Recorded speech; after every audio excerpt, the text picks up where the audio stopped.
Chris would have been repeating the past few relationships where I go into something that feels like it makes sense and I wouldn't get hurt because my heart's not there. I laughed the most with you. I felt so much safer with you. That's why I'm here. Am I the only one who wants Chris to say no? Because this woman so carelessly broke up with him and moved on to what she felt was her safe option and who she felt was her number one. And now that he has turned her away, she's decided to turn around and say, oh, actually, Chris, I have feelings for you. No, Chris, it's a no. It's a no. But anyway, I digress. Hey there, thanks for stopping by. It's Valerie. Welcome to my channel. If you're new here, don't forget to subscribe. We're still trying to get to 1,000 subs. Turn on the notification bell for when I upload new videos. Click the like button and definitely leave a comment. In this episode, I'll be reviewing Love is Blind, Season 5, Episode 3. I'm actually pleasantly surprised with the reveal for JP and Taylor because they were very natural and seemed very organic. Because I personally didn't understand their connection. I didn't understand their relationship. I didn't quite understand what they saw in each other, but it seemed they sort of calm each other down. It seems they've developed this connection. They really didn't talk about it. They seemed very excited to see one another. And they talked about their fears. That what were you very worried about on the first reveal? Did you have any idea of what I looked like or what you were expecting? And they both agreed that they were happy with what was presented to them. It wasn't about looks for them. It was more about the connection and how they felt about one another. And I hope they get along. Although Taylor said in the real world she would never have spoken to JP because he's got a gap in his teeth, and it's like, that's nothing serious. He can always close his mouth. You don't need to be looking at his teeth all the time.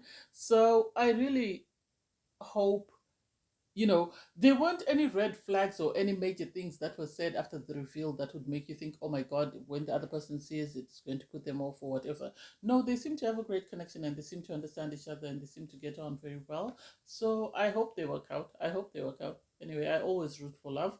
And then you have Izzy. He met up with Stacy. Izzy, as I said before, I don't think he's in it for the right reasons. I don't think he's really looking for love. I think he's just looking to be on the show because they had this conversation because Stacey had written a poem for Izzy. I think she got that from Bliss last season when Bliss wrote that little thingy about love for Zach. So I think that's where she got it from. I might be wrong. Hey, it is what it is. And so they were talking about their biggest insecurity, and it seems they're more or less both afraid of abandonment. They haven't talked about their looks because one of Izzy's biggest concern was that girls don't like a guy with bald head. So I don't know. Do I think they have a connection? It might be there, but I don't think it's as in depth as they make it out to be. With Izzy, I think after his conversation with Johnie, I think that put him off, and now he's decided to go with his plan B, which was Stacy, and so he's going to ride that till the end. Because the guys were asking him in the men's lounge, so who are you looking forward to seeing? And he said, oh, the second one. So it seems Johnie was his first option, but because Johnie told her that she'd only been in love once, and because of his insecurities, that's why I think he sort of checked out from her and he's decided to put all his energy in Stacy. How long that's going to last, I don't know. Am I the only one who's curious as to why, after how amazing season 4 was, yes, it had toxicity, it had drama, it had breakups, it had makeups, but after that, we are being saddled with season 5. They were too quick to record season 5, in my opinion, because then you have Uche meet up with Aaliyah. I think that relationship is being forced because they have this conversation about their biggest sort of or their negative attributes, and sort of Aaliyah says she likes eating honey with splendor, and Uche couldn't understand why she does that. You seemed sort of grossed out by it, but then she was just saying you need to accept me for who I am, and it's like, this relationship is not it. Are all the other guys that bad that Aaliyah has to settle with Uche?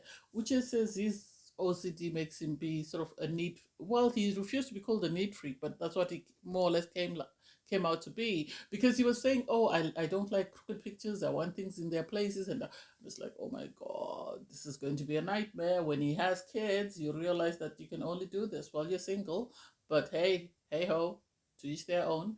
And then you have Milton go on a date with Lydia, and that's another relationship that I feel is being forced. I don't know why. I don't know whether all the other ladies said no to Milton, and so he was only left with Lydia. They give each other, well, he gives a bee or a bumblebee of some sort, some yellow and black thingy.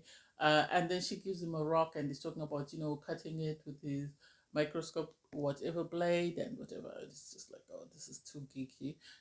And he was asked, when were you most afraid, or what was the most life changing event in your life? And he spoke about how he injured his back, and then he realized he had scoliosis, and so he needed surgery, and how painful the recovery was post op.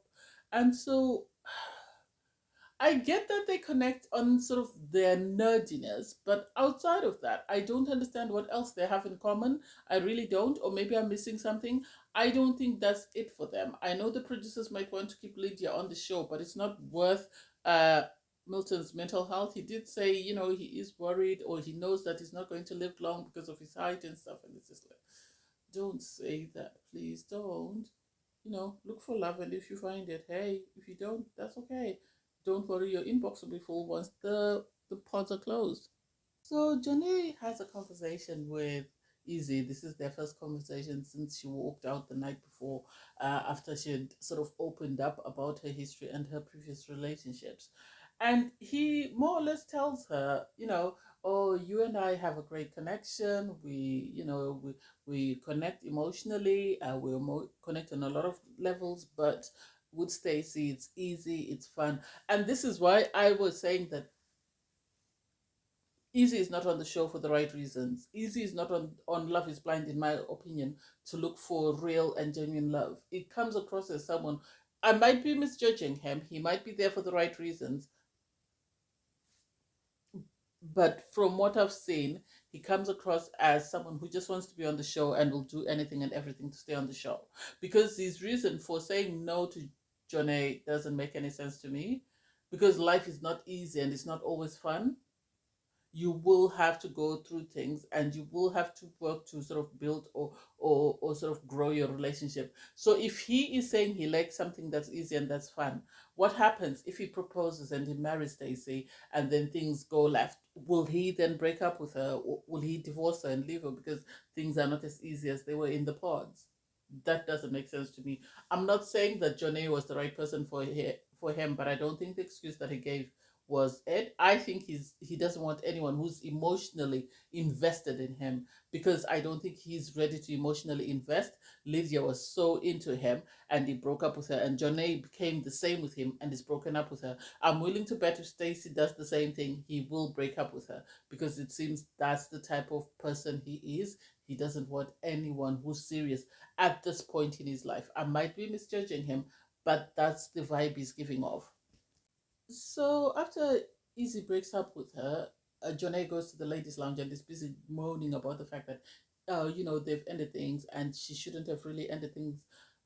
She feels that, they were each other's person, and she feels that if he leaves with anybody else, then he's not going to be happy. They're going to break up. And it's like, who are you to judge? You're not in the pods with them, so you don't know what they're talking about. I didn't like that. She's always had this sort of viciousness that's sort of very subtle, that I didn't like Jonay, because this is not the first time she said this. She's always said, oh, Izzy needs to live with me. I'm his one. He is my one. He shouldn't live with anybody else. I feel like, he's my person and this is what I want. Even in the post, she told him, Chris is the safer option. You bring excitement. You make me happy. You this, that, and the other. And it's just like, you don't need to bring somebody else down in order for you to shine.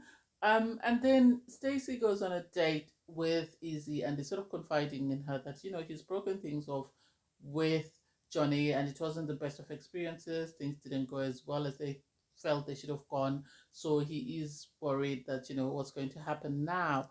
Um, so um, so Izzy tells Stacy that he broke up with Johnie and things didn't go according to plan. It was very tense and he didn't expect it to be like that. And for me, it's like, don't make it out to be something it's not. Just tell her, you're not really looking for someone who's very serious, or you've got an idea of who you want. And sadly, the moment Johnie spoke about her past turned you off, and that's okay. You're within your right to say, I didn't want to continue to be in a relationship with her because she said she'd only been in love once, and so I didn't want to be a trial and error for her to see whether or not she would definitely fall in love with me. That's what I think he should have said, but hey, it is what it is.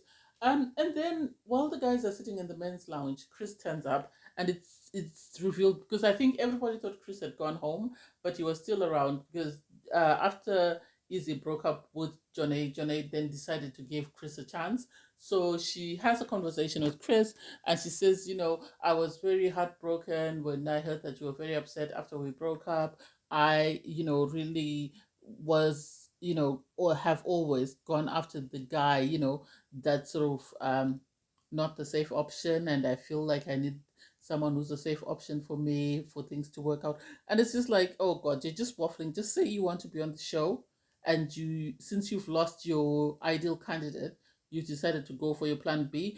And this is where you can actually see that someone is picking someone not because they have feelings for them, but just because they want to be on the show. It's not because this is totally different to the Zach and Bliss scenario, or even the Ayana and Jared scenario, because on here you can actually see that she's just doing it to stay on the show. She's not doing it because she has any feelings for Chris. Personally, I don't get why suddenly Johnie is pursuing Chris outside of the fact that she just wants to be on TV. That's the impression that I'm getting. Because if she really had any feelings for him, or if she felt any type of way about him, she wouldn't have been speaking to Izzy the way she did prior to him breaking up with her.